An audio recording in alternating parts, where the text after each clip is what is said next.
Hello guys and welcome to today's video. So far we have learned how to read bar charts, how to understand candlestick charts, and we have also learned what is support and what is resistance. Now if you haven't watched that video yet, I would recommend you go ahead and watch that video. I would link it in the I icon, and if you haven't watched that, please go ahead and watch it. It will help you understand the concepts that I am going to talk about today much better. So in today's video we are going to learn about false breakouts, and we are also going to understand why traders need to avoid false breakouts. So let us start with what is a false breakout. So a false breakout happens whenever a price goes through a support and a resistance level and then reverses its direction.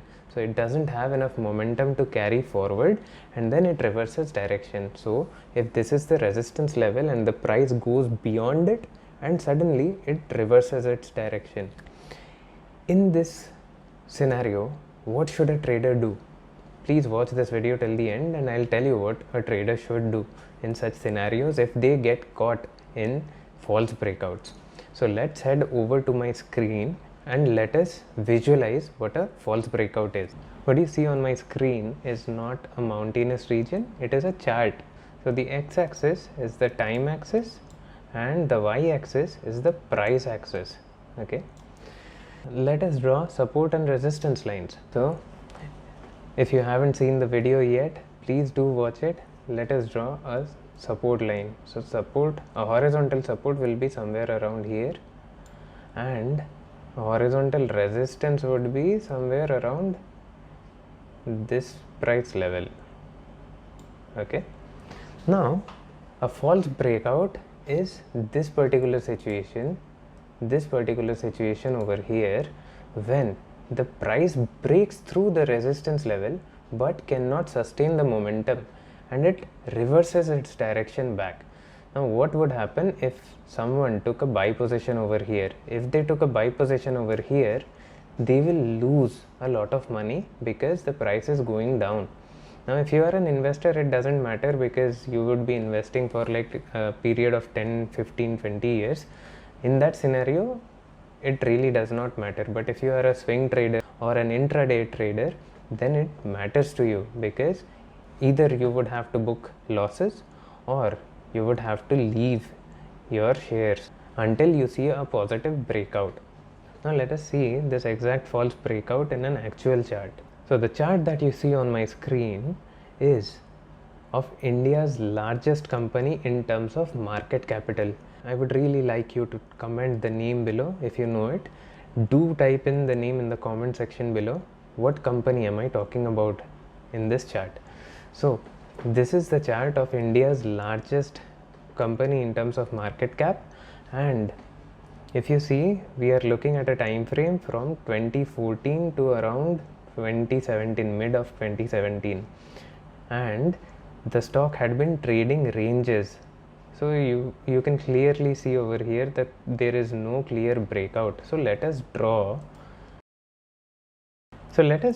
a resistance line and let us visualize what is happening over here.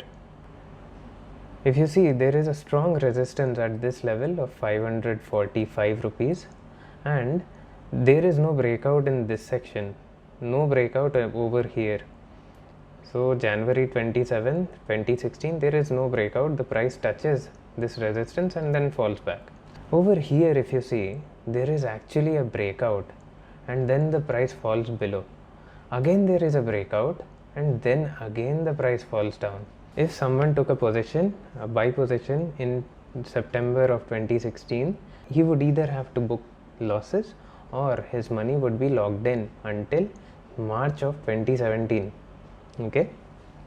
Now, how would you avoid having your money locked in or having to book losses? How would you avoid that situation? So the way you identify a false breakout is by correlating it with the volume. There needs to be a huge volume which expresses the interest of the traders and investors in buying that stock. If you see a huge buy volume, then it confirms that the breakout is real. if there isn't a very high buy volume, then it means that the traders are not interested in buying that stock. Thus, the breakout that you are seeing is a false breakout.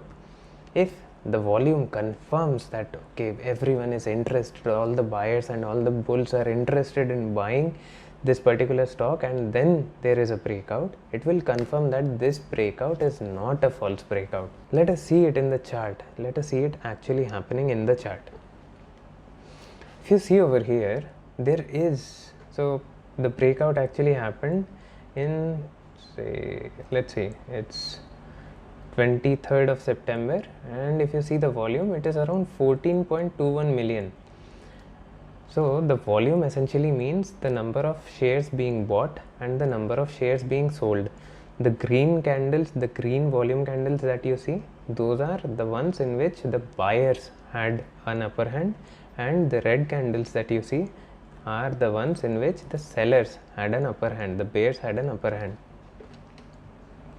So if you look at this one, in September, 23rd of September, when the breakout actually happened, the volume was 14.21 million. I believe you can't see it, it's on the top left corner of my screen. So the volume was barely 14.21 million, which is close to the average volume.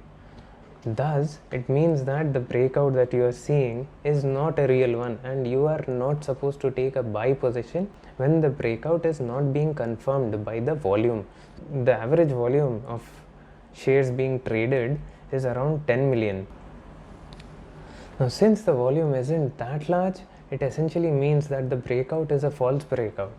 Now, let us look at the real breakout.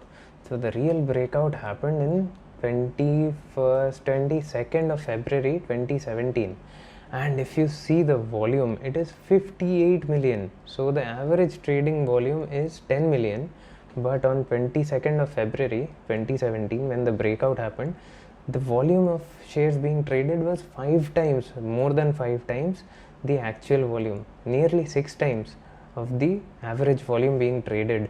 I hope now you can differentiate between a false breakout and a real breakout. In every real breakout, there would be a humongous volume confirming that breakout. So, as promised earlier, what would you do if you get caught in a false breakout? So, say that you have taken a buy position and the stock has reversed its direction. What would you do in that scenario? In that scenario, you can do two things. If you have the capacity to hold on to that stock until you see the actual breakout, if you believe in that stock that it will actually perform well in future, you can choose to hold on to it. The second thing you can do, if you are a short-term trader, I would suggest you get out of that stock. You positively put a stop loss and you get out of that stock. Many people take short positions, but since I personally do not take short positions, I won't recommend to take short positions when you see a false breakout. So guys, I hope you have understood the concept of false breakouts and how to identify false breakouts. I hope you have also understood what to do when you get stuck in a false breakout. So always keep a watch on the volume. Just do not look at the charts. Keep a watch on the volume being traded, because they tell you the hidden story. If you have understood all of these concepts, please do give a like, do share it with other people who might benefit from this video. I'll see you in the next video. Until then, happy learning.